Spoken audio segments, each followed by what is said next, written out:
Live time के लिए मैं हूं आपके साथ नबील अख्तर। यूपी में बढ़ रहे कोरोना के मामलों को देखते हुए मुख्यमंत्री योगी आदित्यनाथ ने पूरे उत्तर प्रदेश में रविवार को लॉकडाउन का ऐलान कर दिया है। फिलहाल ये आदेश 15 मई तक के लिए दिया गया है। ये लॉकडाउन शनिवार की रात 8 बजे से सोमवार की सुबह 7 बजे तक रहेगा। कुल मिलाकर पूरे प्रदेश में हर हफ्ते 35 घंटे का लॉकडाउन लगा दिया गया है। इस दौरान भारी सख्ती करने के आदेश दिए गए हैं। इस लॉकडाउन में सिर्फ स्वच्छता और सैनिटाइजेशन के साथ जरूरी सामानों की ही छूट होगी। पहली बार प्रदेश के मुख्यमंत्री ने मास्क न लगाने वालों से 1000 रुपए का दंड वसूलने के आदेश दिए हैं और अगर वही व्यक्ति या महिला दोबारा बिना मास्क के पकड़े जाएं तो उन पर 2000 का जुर्माना लगेगा। इसलिए जब भी घर से निकलें मास्क लगाकर ही निकलें। इस बार कोरोना ने बड़ी बड़ी हस्तियों को भी अपनी चपेट में ले लिया है।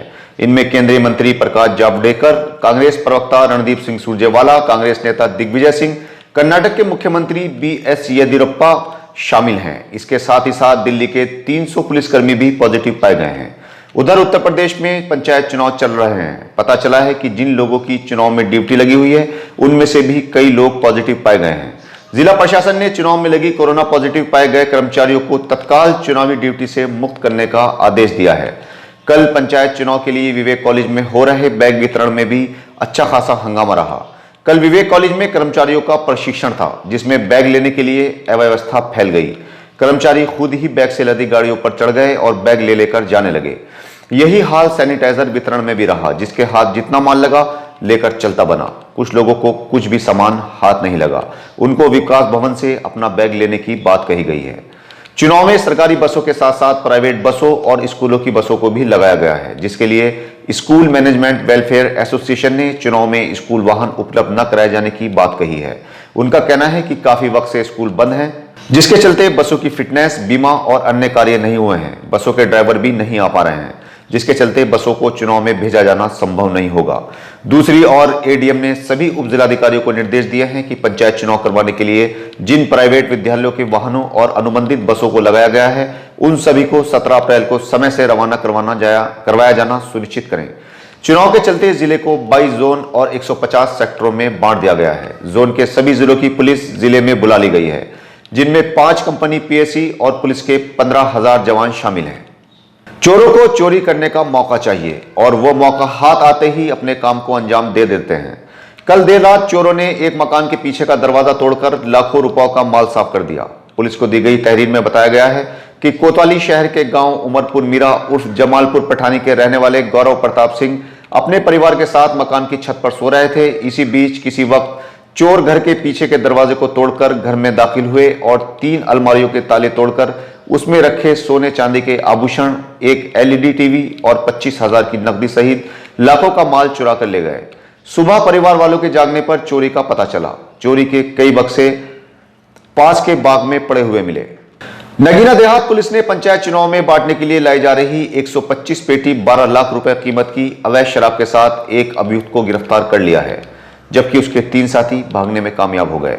पुलिस का कहना है कि पंचायत चुनाव में बांटने के लिए यह शराब लाई जा रही थी। जो शराब पकड़ी गई है उनमें 106 पेटी गोल्डन ग्रीन विस्की, 20 पेटी super speed whisky, 20 litre zari can में अपमिश्रित शराब, 10 किलो यूरिया और UA7G 6193 नंबर की एक सेंट्रो कार भी बरामद हुई है। पुलिस ने मौके से विपुल निवासी ग्राम शेखपुरा थाना नगीना को गिरफ्तार कर लिया है, जबकि इसके 3 साथी शुभम निवासी चौकपुरी बिजनौर, लक्की निवासी हीरापुर माली कोतवाली देहात बिजनौर और अंकुल निवासी शेखपुरा नगीना बिजनौर भागने में कामयाब हो गए हैं। पुलिस ने विपुल को जेल भेज दिया और इसके तीनों साथियों की तलाश शुरू कर दी है।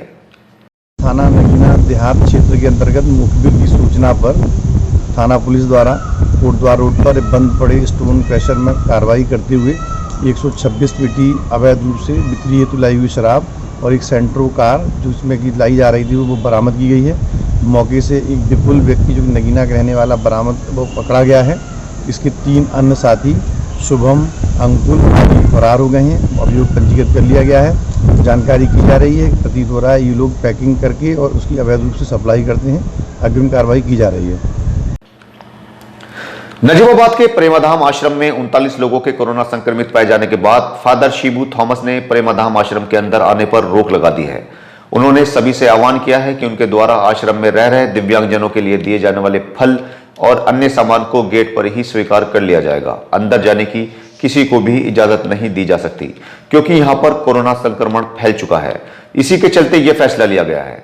दूसरी ओर शासन से नामित कोविड-19 के नोडल अधिकारी योगेश कुमार ने स्वास्थ्य विभाग की टीम के साथ प्रेमधाम आश्रम का निरीक्षण किया।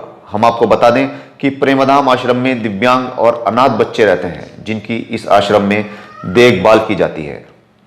बिजनौर वालों के लिए एक खुशी की खबर है, और वो यह है कि गजराला से Maujampur via Chandpur railway track पर चलने वाली ट्रेन, जो अब तक 50 किलोमीटर प्रति घंटा की रफ्तार से चलती थी, उसको बढ़ाकर अब 100 किलोमीटर प्रति घंटा किया जा रहा है। इस संबंध में कल रेलवे के अधिकारियों ने OMS के साथ मिलकर इस रूट पर 100 किलोमीटर प्रति घंटा ट्रेन चलाए जाने का ट्रायल किया।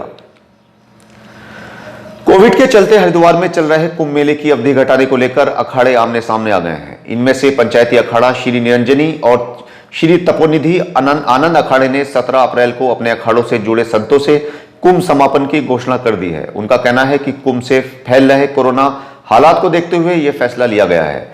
इस घोषणा से बैरागी अखाड़े के संतों ने कड़ी आपत्ति जताई है। उनका कहना है कि 27 अप्रैल को शाही स्नान है, इसलिए कुंभ समाप्ति की घोषणा करना किसी का अधिकार नहीं है। बैरागी अखाड़े ने रविंदरपुरी के संतों से माफी मांगने की बात कही है।